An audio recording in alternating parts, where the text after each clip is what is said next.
Hello everyone, आप लोगों का ऑनलाइन यूनिक क्लासेस में स्वागत है। तो आज हम लोग देखेंगे रेलवे प्रैक्टिस सेट 10। जैसा कि हम लोग पिछले क्लास में रेलवे प्रैक्टिस सेट 9 देख चुके हैं, तो इस बार हम लोग देखेंगे सेट 10। रेलवे सेट 10 में प्रीवियस ईयर का क्वेश्चन क्या क्या पूछा गया है, जो कि ग्रुप डी एग्ज़ाम का है। किसका है? तो ग्रुप डी एग्ज़ाम का है, जीके और जीएस। तो चलिए देखते हैं आज का पहला क्वेश्चन क्या है। योग के प्रचार और विकास में उत्कृष्ट योगदान के लिए प्रधानमंत्री पुरस्कार के पहले प्राप्तकर्ता की पहचान करें। तो सबसे पहले जो है प्रधानमंत्री पुरस्कार किसे मिला था? तो राममणि आयंकर मेमोरियल योग इंस्टीट्यूट। किसे मिला है? तो राममणि आयंकर मेमोरियल इंस्टीट्यूट को जो है सबसे पहले प्रधानमंत्री पुरस्कार प्राप्त किए हैं। तो चलिए देखते हैं नेक्स्ट क्वेश्चन क्या है। वह तापमान क्या कहलाता है जब एक ठोस वस्तु वायुमंडलीय दबाव पर पिघलकर द्रव्य बन जाता है? तो वह क्या कहलाएगा? गलनांक कहलाएगा। गलनांक कहलाएगा जब वायुमंडलीय दबाव पर पिघलकर द्रव्य बन जाएगा। तो चलिए देखते हैं नेक्स्ट क्वेश्चन क्या है। वारगेट घोटाले से कौन सी अमेरिकी राष्ट्रपति जुड़ा है? तो वारगेट घोटाला से जो है रिचर्ड एम्स निक्सन राष्ट्रपति जुड़े हैं। कौन है? उनका नाम क्या है? तो रिचर्ड एम्स निक्सन। ये 1970 में हुआ था। कब हुआ था? तो 1970 में हुआ था और ये जुड़े हुए हैं। तो चलिए देखते हैं नेक्स्ट क्वेश्चन। ऑक्सीजन की मदद से होता है और ग्लूकोज के CO2 और H2O में पूर्ण विघटन के लिए जिम्मेदार होता है। तो H2O और CO2 में पूर्ण विघटन के लिए जिम्मेदार होता है अनॉक्सी श्वसन। कौन जिम्मेदार होता है? तो अनॉक्सी श्वसन। तो चलिए देखते हैं नेक्स्ट क्वेश्चन। सी ट्यूब और सहकोशिकाएं मुख्य रूप से किस संरचना के लिए उत्तरदायी होता है? तो किसके संरचना के लिए उत्तरदायी होता है? पौधे में भोजन के लिए। किसके लिए? तो पौधे में भोजन की संरचना के लिए उत्तरदायी होता है। तो चलिए देखते हैं नेक्स्ट क्वेश्चन क्या कह रहा है। जब लिटमस विलय ना हो तो अम्लीय और ना ही क्षारीय होता है। तो इसका रंग कैसा होता है? तो जब लिटमस न विलय हो और ना अम्लीय हो और ना क्षारीय हो तो आपका होगा आंसर बैगनी होगा। क्या होगा? बैगनी होता है। जब लिटमस विलय ना हो और ना ही क्षारीय हो तो इसका रंग बैगनी होता है। तो चलिए देखते हैं नेक्स्ट क्वेश्चन क्या कह रहा है। धातु ठंडे जल के साथ तीव्रता अभिक्रिया करती है। तो धातु जो है ठंडे जल के साथ किसके साथ करता है? तो सोडियम के साथ। सोडियम मीन्स Na इसका शॉर्ट नेम है, ऐसे सोडियम पढ़ेंगे। तो चलिए देखते हैं नेक्स्ट क्वेश्चन क्या है। हाइपरमेट्रोपिया से पीड़ित लोग द्वारा लेंस का उपयोग किया जाता है। तो हाइपरमेट्रोपिया से पीड़ित लोगों के लिए उत्तल लेंस का यूज़ किया जाता है। कौन सा लेंस यूज़ किया जाता है? तो उत्तल लेंस यूज़ किया जाता है। और ये लोग जो होते हैं वो निकट की चीज़ नहीं देख पाते हैं, निकट की वस्तु नहीं देख पाते हैं, जो हाइपरमेट्रोपिया से पीड़ित होते हैं। तो चलिए देखते हैं नेक्स्ट क्वेश्चन क्या है। निम्नलिखित में से किस खेल से आरोकीय राजीव संबंधित है? तो आरोकीय राजीव जो है एथलेटिक्स से संबंधित है। किस खेल से संबंधित है? तो एथलेटिक्स से संबंधित है। तो चलिए देखते हैं नेक्स्ट क्वेश्चन हमारा क्या है। अकबर वर्ष की आयु में पंजाब का शासक बना था। तो अकबर किस वर्ष में पंजाब के शासक बने थे? तो उनकी उम्र उस टाइम 13 वर्ष थी। कितना वर्ष थी जब वह पंजाब के शासक बने थे? तो 13 वर्ष की आयु था। तो चलिए देखते हैं नेक्स्ट क्वेश्चन क्या है। उत्क्षेपण बल और भार कार्य करते हैं। तो उत्क्षेपण बल जो है भार कार्य करते हैं विपरीत दिशाओं में। किस दिशा में करते हैं? तो विपरीत दिशा में करते हैं। तो चलिए देखते हैं नेक्स्ट क्वेश्चन हमारा क्या कह रहा है। निम्नलिखित में से कौन लोकसभा की पहली महिला स्पीकर थी? तो लोकसभा की पहली महिला स्पीकर आपका आंसर जाएगा मीरा कुमार। कौन है? मीरा कुमार लोकसभा की पहली महिला स्पीकर थी। और दूसरी महिला स्पीकर सुमित्रा महाजन है। कौन है दूसरी महिला स्पीकर? सुमित्रा महाजन। तो चलिए देखते हैं नेक्स्ट क्वेश्चन हमारा क्या कह रहा है। निम्नलिखित में से किस ने 2 मई 2017 को नागपुर में पहले स्वचालित मौसम स्टेशन का उद्घाटन किया? तो किसने है जो 2 मई 2017 को नागपुर के पहले मौसम स्वचालित स्टेशन का उद्घाटन किया? तो आपका आंसर जाएगा देवेंद्र फडणवीस। किसने किया है? तो देवेंद्र फडणवीस के द्वारा किया गया है। तो चलिए देखते हैं नेक्स्ट क्वेश्चन।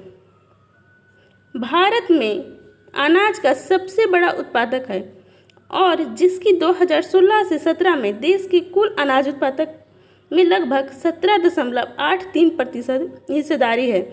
तो किस राज्य का हिस्सेदारी है? तो आपका आंसर जाएगा उत्तर प्रदेश का।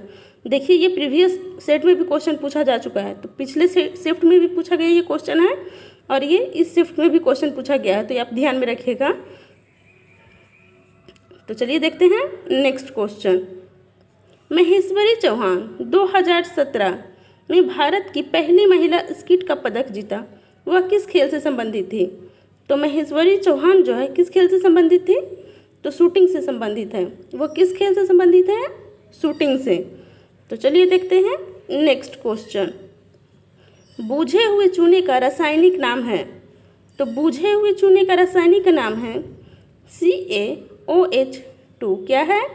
CaOH2 बूझे हुए चूने का रासायनिक नाम है और इसे बोलेंगे कैल्शियम हाइड्रोक्साइड। क्या पढ़ेंगे? तो कैल्शियम हाइड्रोक्साइड CaOH2 को पढ़ेंगे। तो चलिए देखते हैं नेक्स्ट क्वेश्चन। एक मोटी जेल की तरह घोल बनाने की इसकी क्षमता के कारण में उपयोग जेली जैम और मुरब्बे की बनाने के लिए वाणिज्यिक रूप से किया जाता है। तो किसका यूज़ किया जाता है? मुरब्बा, जेली और जैम बनाने के लिए। तो जेली और जैम बनाने के लिए पेक्टिन का किया जाता है। किसका यूज़ किया जाता है? तो पेक्टिन का यूज़ किया जाता है। तो चलिए देखते हैं नेक्स्ट क्वेश्चन। किसी भी माध्यम से जैसे ही हम बढ़ाते हैं ध्वनि की गति बढ़ जाती है। तो किसी भी माध्यम से जैसे ही हम बढ़ाते हैं तो क्या बढ़ाते हैं? तो किसी भी माध्यम से जो है हम तापमान बढ़ाते हैं तो ध्वनि की गति बढ़ जाती है। जैसे जैसे हम तापमान बढ़ाएंगे ध्वनि की गति भी उसी तरह से बढ़ेगा। तो चलिए देखते हैं नेक्स्ट क्वेश्चन। कार्य का गुणनफल है। तो कार्य का गुणनफल कौन है? तो कार्य का गुणनफल है आपका बल और वस्तु की बल की दिशा का विस्थापन। बल और वस्तु का बल की दिशा का विस्थापन जो है कार्य का गुणनफल है। तो मतलब W=F×S, फोर्स विस्थापन। तो चलिए देखते हैं नेक्स्ट क्वेश्चन। वे प्राणी जरायुज कहलाते हैं जो। तो कौन से प्राणी जरायुज कहलाते हैं? तो आपका आंसर होगा जो बच्चे को जन्म देते हैं। जो बच्चे को जन्म देते हैं वो जरायुज प्राणी कहलाते हैं। तो चलिए देखते हैं नेक्स्ट क्वेश्चन। गुरुत्व बल के बीच आकर्षण बल द्वारा परिभाषित होता है। तो गुरुत्व बल के बीच जो होता है आकर्षण बल परिभाषित होता है। आपका आंसर जाएगा दो द्रव्यमानों के बीच। गुरुत्व बल दो द्रव्यमानों के बीच आकर्षण बल द्वारा परिभाषित होता है। तो चलिए देखते हैं इसी के साथ नेक्स्ट क्वेश्चन हमारा क्या कह रहा है। पीढ़ी F1 में दिखाई देने वाला लक्षण है। तो पीढ़ी F1 में दिखाई देने वाला लक्षण है प्रबलता। कौन है? तो प्रबलता जो है पीढ़ी F1 में दिखाई देने वाला लक्षण है। वे लक्षण जो पीढ़ी दर पीढ़ी संचरित होते हैं अनुवांशिक लक्षण कहलाते हैं। कौन से लक्षण कहलाएंगे? अनुवांशिक लक्षण कहलाएंगे। तो चलिए देखते हैं नेक्स्ट क्वेश्चन हमारा क्या कह रहा है। चिकित्सा के क्षेत्र में उत्कृष्ट योगदान के लिए निम्न में से किसे 2017 के पद्म विभूषण पुरस्कार से सम्मानित किया गया? तो शिक्षा के क्षेत्र में किसे है जो पद्म विभूषण से सम्मानित किया गया? थॉम्पटन उदाडिया। किसे? थॉम्पटन उदाडिया को जो है पद्म विभूषण से सम्मानित किया गया शिक्षा के क्षेत्र में। तो चलिए इसी के साथ देख रहे हैं नेक्स्ट क्वेश्चन हमारा क्या है। चंद्रगुप्त का पुत्र मौर्य साम्राज्य के सिंहासन पर बैठने वाला दूसरा शासक कौन है? तो चंद्रगुप्त मौर्य का पुत्र मौर्य साम्राज्य का मौर्य सिंहासन पर बैठने वाला है बिंदुसार। चंद्रगुप्त का पुत्र कौन था? बिंदुसार था और मौर्य साम्राज्य पर बैठने वाला दूसरा शासक था। तो चलिए देखते हैं नेक्स्ट क्वेश्चन हमारा क्या है। ध्वनि की तरंगे की विशेषता नहीं है। तो ध्वनि की तरंगे की विशेषता नहीं है हर्ट्ज। कौन नहीं है? हर्ट्ज जो है ध्वनि की तरंगे की विशेषता नहीं है। यह इसका एसआई मात्रक है। क्या है? एसआई मात्रक है। तो चलिए देखते हैं नेक्स्ट क्वेश्चन। किस भारतीय प्रबंधक संस्थान IIM ने मई 2018 में भारत समावेशन पहल की शुरुआत की थी? तो किसने किया था? तो आपका आंसर जाएगा अहमदाबाद। अहमदाबाद ने जो है IIM 2018 के भारत समावेशन की पहल की शुरुआत किया था। तो चलिए देखते हैं इसी के साथ नेक्स्ट क्वेश्चन हमारा क्या कह रहा है। भारत का पहला जेनेटिक रिसोर्सेज बैंक का उद्घाटन कहाँ किया गया? तो भारत का पहला जेनेटिक रिसोर्सेज बैंक का उद्घाटन हैदराबाद में किया गया। कहाँ किया गया है? तो हैदराबाद में किया गया है भारत का पहला रिसोर्सेज बैंक का। तो चलिए देखते हैं नेक्स्ट क्वेश्चन क्या है। उस शतरंज ग्रैंड मास्टर का नाम क्या है जिन्होंने 2017 में विश्व रैपिड शतरंज चैंपियनशिप खिताब जीता है? तो क्या नाम है? तो आपका आंसर जाएगा विश्वनाथन आनंद। विश्वनाथन आनंद जो है शतरंज के ग्रैंड मास्टर का नाम जीता है और 2017 में विश्व रैपिड शतरंज चैंपियनशिप का खिताब भी उन्होंने जीता है। तो चलिए देखते हैं नेक्स्ट क्वेश्चन क्या है। मछली में पाया जाता है, तो मछली में क्या पाया जाता है? तो दो कक्षीय हृदय पाया जाता है। मछली में दो कक्षीय हृदय पाया जाता है। ये मत्स्य वर्ग श्वसन जो है, सांस जो ये लोग लेते हैं कुलोम के द्वारा लेते हैं। मछली ये सब जो होता है वो लोग सांस लेता है कुलोम के द्वारा। इस वर्ग के प्राणियों को केवल अशुद्ध रक्त ही पंप करता है। कौन सा रक्त? तो अशुद्ध रक्त पंप करता है, ये आप ध्यान में रखिएगा।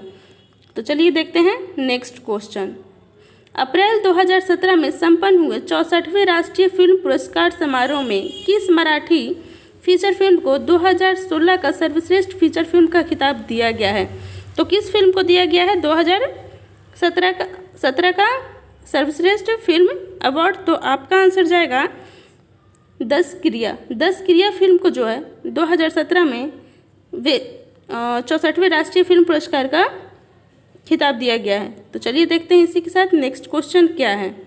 निम्न में से किसने संस्कृत नाटक मुद्रा राक्षस लिखा था? तो किसने लिखा है मुद्रा राक्षस? किसके द्वारा लिखा गया? तो मुद्रा राक्षस जो है विशाख दत्त के द्वारा लिखा गया है। किसके द्वारा लिखा गया है? तो विशाख दत्त के द्वारा लिखा गया। और मुद्रा राक्षस जो है गुप्तकालीन के नाटक पर है। किस पर है? तो ये गुप्तकालीन के थी पे है। मुद्रा राक्षस नाटक में नंद वंश के पतन और मौर्य वंश की स्थापना का उल्लेख है। किसका है? तो नंद वंश के पतन और मौर्य वंश की स्थापना का। तो चलिए देखते हैं नेक्स्ट क्वेश्चन हमारा क्या कह रहा है। निम्न में से किस संस्था ने लो कॉस्ट डर्ट डिटेक्टर का आविष्कार किया जो किसी स्थान की सफाई की आवश्यकता होने पर अधिकारियों को सूचित करता है? तो कौन है? तो आपका आंसर जाएगा किसके द्वारा किया गया? तो IIT खड़गपुर के द्वारा। IIT खड़गपुर के द्वारा जो है लो कॉस्ट डर्ट डिटेक्टर का आविष्कार किया गया है। तो चलिए देखते हैं नेक्स्ट क्वेश्चन हमारा क्या है। उस भारतीय वैज्ञानिक की पहचान करें जिन्होंने खगोल विज्ञान में अपने उल्लेखनीय योगदान के लिए प्रतिष्ठित डेन डेविड पुरस्कार जीता है। कौन सा पुरस्कार? तो डेन डेविड पुरस्कार। तो किसने जीता है?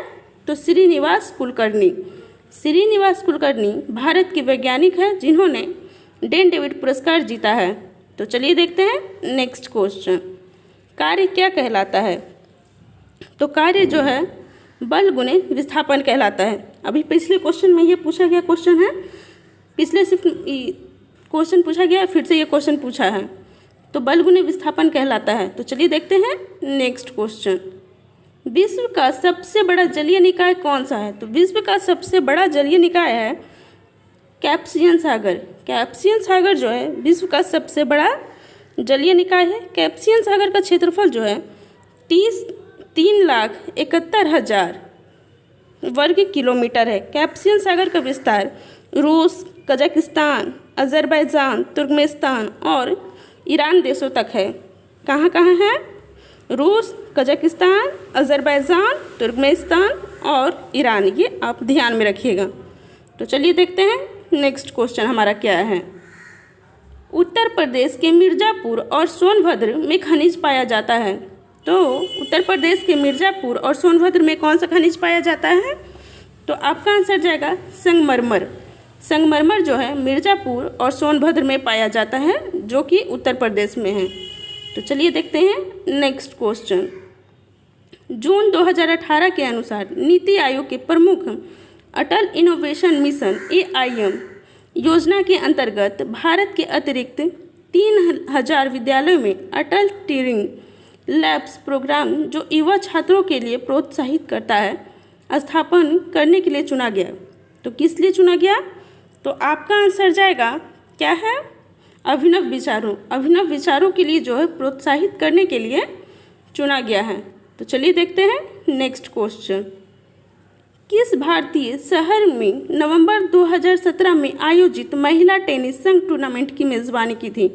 तो कौन सा भारतीय शहर है जो 2017 में महिला टेनिस संघ टूर्नामेंट का आयोजन किया? तो आपका आंसर जाएगा ऑप्शन नंबर डी, मुंबई।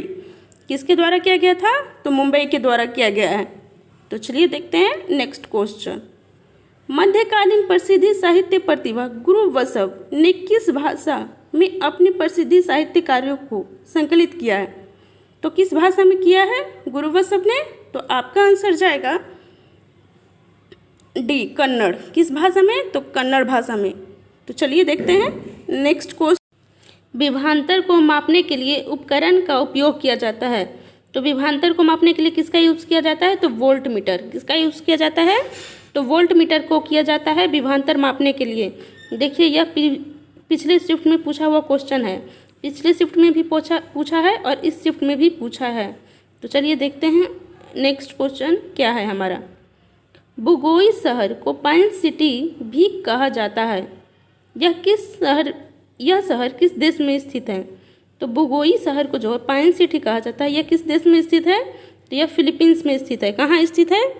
तो फिलीपींस में स्थित है। फिलीपींस की राजधानी मनीला है और वहाँ का मुद्रा जो है पीसो है। क्या है? तो मुद्रा पीसो है। तो चलिए देखते हैं इसी के साथ नेक्स्ट क्वेश्चन हमारा क्या है। निम्नलिखित में से कौन सा पौधा थेलोफाइटा समूह से संबंधित नहीं है? तो मार्सिलिया जो है थेलोफाइटा समूह से संबंधित नहीं है। मार्सिलिया किससे संबंधित नहीं है? तो थेलोफाइटा से संबंधित नहीं है। मार्सिलिया जो है टेरिटोफाइटा से है। किससे संबंधित है? तो मार्सिलिया टेरिटोफाइटा समूह का एक पौधा है। मार्सिलिया और सिरेटोटेरिस जैसे टेरिटोफाइटा का प्रयोग सब्जी के रूप में किया जाता है। किसके रूप में किया जाता है? तो सब्जी के रूप में किया जाता है। तो चलिए देखते हैं इसी के साथ नेक्स्ट क्वेश्चन हमारा क्या है। पुस्तक वन इंडियन गर्ल्स के लेखक का नाम क्या है? तो पुस्तक वन इंडियन गर्ल्स के लेखक हैं चेतन भगत। कौन है? तो Chetan Bhagat one Indian girls के लेखक हैं। तो चलिए देखते हैं नेक्स्ट क्वेश्चन। रूट टिप या सूट टिप में कौन सा ऊतक पाया जाता है? तो रूट टिप या सूट टिप में विभोज्योतक ऊतक पाया जाता है। कौन सा ऊतक? तो विभाज्योतक ऊतक पाया जाता है रूट टिप या सूट टिप में। तो चलिए देखते हैं इसी के साथ नेक्स्ट क्वेश्चन हमारा क्या कह रहा है। उस धातु का नाम बताएं जिसने आसानी से चाकू से काटा जाता है। तो किसे आसानी से चाकू से काटा जाता है? वह धातु जिसे हम आसानी से चाकू से काट लेंगे, सोडियम। सोडियम को जो है आसानी से चाकू से काट लेंगे। यह मुलायम होता है। यह चांदी की तरह सफ़ेद धातु होता है। किसकी तरह? तो चांदी की तरह सफ़ेद धातु होता है। और ये भी याद रखिएगा कि यह विद्युत का सुचालक है। सोडियम धातु बेंजीन तथा ईथर में विलय हो जाता है। सोडियम बेंजीन तथा ईथर में विलय हो जाता है। यह विद्युत का सुचालक है और यह चांदी की तरह सफ़ेद धातु है। तो चलिए देखते हैं नेक्स्ट क्वेश्चन। पदार्थ का वह सबसे छोटा कण जिसका स्वतंत्र अस्तित्व है। तो पदार्थ का वह छोटा सा कौन है जिसका स्वतंत्र अस्तित्व है? तो आपका आंसर जाएगा अणु। अणु पदार्थ का वह छोटा सा कण है जिसका स्वतंत्र अस्तित्व है। तो चलिए देखते हैं नेक्स्ट क्वेश्चन हमारा क्या कह रहा है। पृथ्वी पर किसी वस्तु का भार चंद्रमा के भार के कितना गुना होता है? तो पृथ्वी पर किसी वस्तु का भार और चंद्रमा के भार से 1/6 गुना होता है। कितना होता है? 1/6 गुना। तो चलिए देखते हैं नेक्स्ट क्वेश्चन। जब किसी वस्तु की चाल ध्वनि की चाल से अधिक हो जाती है तो इसे चाल पर यात्रा करना कहा जाता है। इसे क्या कहा जाता है? तो आपका आंसर जाएगा प्राध्वनिक। क्या कहा जाता है? प्राध्वनिक। जब किसी वस्तु की चाल ध्वनि की चाल से अधिक हो जाती है तो इसे प्राध्वनिक चाल पर यात्रा करना कहा जाता है। तो चलिए देखते हैं नेक्स्ट क्वेश्चन। भारत की सरकारी स्वामित्व वाली गैस उत्पादक कंपनी गेल इंडिया लिमिटेड ने देश का दूसरा सबसे बड़ा रूफटॉप सौर ऊर्जा संयंत्र कहाँ पर स्थापित करने का प्राधिकार प्राप्त कर लिया है। तो ये कहाँ पर स्थापित करने वाला है, तो आपका आंसर जाएगा उत्तर प्रदेश। कहाँ स्थापित करेगा, उत्तर प्रदेश। गेल इंडिया लिमिटेड जो है दूसरा सबसे बड़ा रूफटॉप सौर ऊर्जा संयंत्र स्थापित करने वाला है। तो चलिए देखते हैं नेक्स्ट क्वेश्चन। और आज का लास्ट क्वेश्चन हमारा क्या है, कार्बन के द्वारा मजबूत बांध बनाने के एक कारण इसका है। तो कार्बन का जो है मजबूत बांध बनाने का कारण क्या है, आपका आंसर जाएगा छोटा आकार। छोटा आकार होना जो है इसका मजबूत बांध बनाने का कारण है। तो चलिए आज का यहीं समाप्त करते हैं, फिर हम आपसे मिलेंगे नेक्स्ट वीडियो में नेक्स्ट सेट के साथ। नेक्स्ट सेट हमारा होगा सेट 11। तो थैंक यू, बाय।